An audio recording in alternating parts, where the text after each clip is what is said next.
अभिनव का गुस्सा देखकर डॉन थोड़ा हैरान हो गया। उसे लगा कि जहां आम लोग उसकी शक्ल देखकर ही डर कर भाग जाया करते थे, वही अभिनव इस कॉन्फिडेंस से उसके सामने खड़ा था जैसे कि वो खुद ही टाइगर हो। यहाँ से निकल ले लड़के, नहीं तो हड्डी पसली एक कर दूंगा, डॉन ने अपना हाथ छुड़ाते हुए कहा। अभिनव का गुस्सा उसकी धमकी सुनकर और भभक उठा और उसने उसका हाथ मरोड़कर उसके पैर पर लात मार के नीचे गिरा दिया। उसे फिलहाल अपने एक्शन पर भी कंट्रोल करना था क्योंकि डॉन आखिर उसी का ही आदमी था। उसे नीचे गिराकर उसने फिर ऊपर चाहत की ओर देखकर पूछा, तुम ठीक तो हो ना? चाहत का मुंह खुला का खुला रह गया था। उसे लगा नहीं था कि अभिनव में इतनी ताकत थी कि वो डॉन जैसे हट्टे कट्टे आदमी को भी इतनी आसानी से उठाकर पटक दे। साथ ही उसे ये भी महसूस हुआ कि आज दूसरी बार अभिनव उसे बचा रहा था। ये सोचते हुए ही उसने अभिनव के पीछे देखा और वो चिल्ला पड़ी, संभाल के! अभिनव तुरंत ही पीछे पलटा और डॉन का जोरदार मुक्का उसके पेट में लग गया। डॉन का पंच खाते ही अभिनव का पूरा शरीर हिल गया। भले उसने अपने आप को नीचे गिरने से बचा लिया था, लेकिन फिलहाल उससे अपने पेट में दर्द भी बहुत हो रहा था। चाहत तुरंत ही उसे संभालने उसके पास आ पहुंची। अभिनव तुम ठीक हो? उसने फिर डॉन की ओर देखा और कहा, तेरी हिम्मत कैसी हुई गुंडे? क्या बोली? डांस फ्लोर पर सभी लोगों को अब महसूस हो गया था कि लड़ाई शुरू हो गई है, इसीलिए वो हड़बड़ी में वहां से भागने लगे। म्यूजिक अभी भी चल रहा था, लेकिन डीजे ने अब उसकी वॉल्यूम कम कर दी थी। चाहत की चीख अभिनव के कानों में गूंज रही थी, पर वो अभी भी अपने खाए हुए मुक्के के दर्द से बाहर नहीं निकला था। उसे पहली बार अपने अंदर कमजोरी महसूस हो रही थी। हालांकि इसी बात से फ्रस्ट्रेट होते हुए वो फिर से सीधा हो गया और गुस्से से डॉन की ओर दहाड़ पड़ा। उसको छोड़ दे, नहीं तो ठीक नहीं होगा।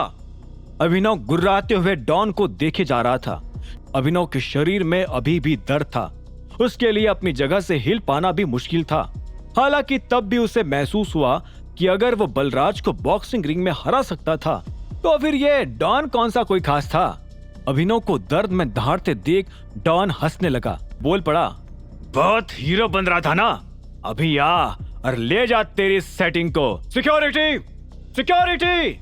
अभिनव अपनी जगह से चिल्लाए जा रहा था, पर उसकी मदद करने कोई नहीं आया। सभी लोग बस तेज म्यूजिक के बीच लड़ाई देखकर इधर उधर भागे जा रहे थे और अब उसके और अभिनव के बीच कुछ और गुंडे भी आकर खड़े हो गए थे। यह मोंटी बिजनेस तो ठीक से नहीं कर पाया, लेकिन माफिया को भी अपने कंट्रोल में नहीं रख सका। पता नहीं वो सच में कम अकल है या फिर जानबूझकर ऐसा कर रहा है। कहीं वही तो जासूस नहीं।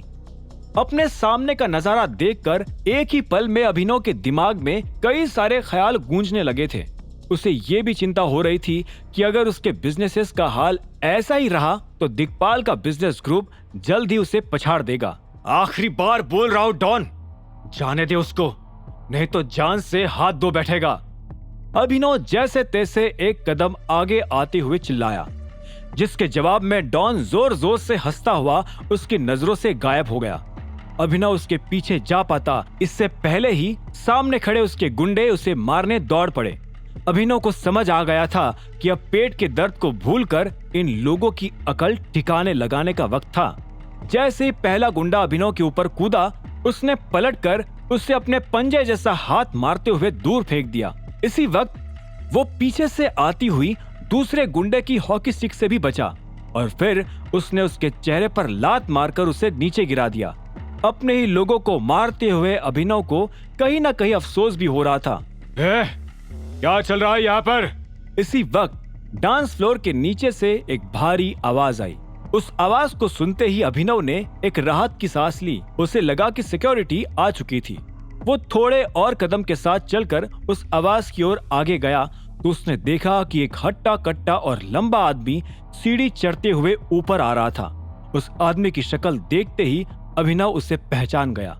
वही उस आदमी ने भी जब अभिनव का चेहरा देखा तो उसकी रूह कांप गई।